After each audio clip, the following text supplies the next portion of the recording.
चवर वंश का शासन था।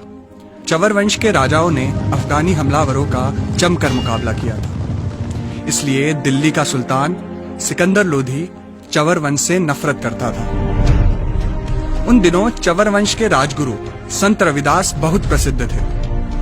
उनसे प्रभावित होकर मेवाड़ के राजा महाराणा सांगा ने उन्हें अपना गुरु बनाकर मेवाड़ के राजगुरु की उपाधि दे दी थी।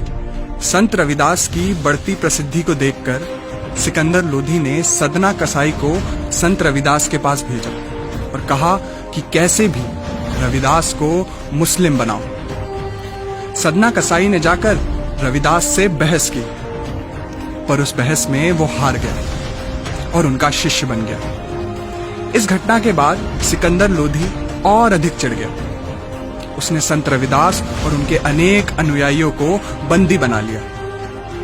जेल में संत रविदास का भोजन तक बंद कर दिया गया और उन पर अनेक अत्याचार किए गए। उनसे कहा गया कि या तो तुम इस्लाम स्वीकार करो या फिर तुम्हें मरे हुए जानवरों का चमड़ा निकालने का काम करना होगा। बहुत अधिक अत्याचार सहने के बाद संत रविदास और उनके अनुयायियों ने चमड़ा निकालने का काम स्वीकार कर लिया, पर इस्लाम कबूल नहीं किया। इस घटना का उल्लेख रविदास रामायण में मिलता है।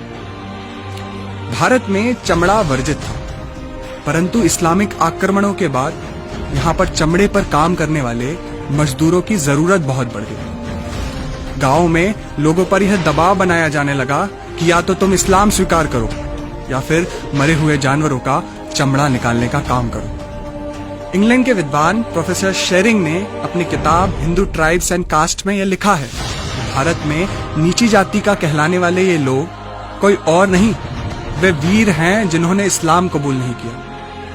कर्नल टॉड ने तो अपनी किताब में यहां तक कहा है कि भारत में चमार, भंगी जैसे शब्द ही इस्लामिक आक्रमणों के बाद आए। उन्होंने यह भी बताया कि 1200 ईस्वी तक भारत में शूद्र कहलाने वालों की संख्या मात्र 1% थी। आजादी के बाद मौलाना आजाद भारत के पहले शिक्षा मंत्री बने।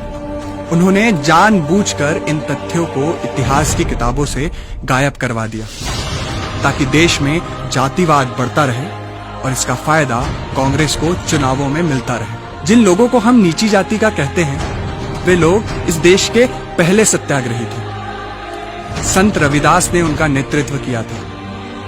वे सच्चे अर्थों में क्रांतिकारी हैं। भले ही उनके बलिदानों को इतिहास की किताबों से मिटा दिया गया, पर उनको हमारे दिलों से कभी नहीं मिटाया जा सकता, क्योंकि अगर संत रविदास झुक जाते तो शायद आज हम कुछ और होते, या शायद हम होते ही नहीं।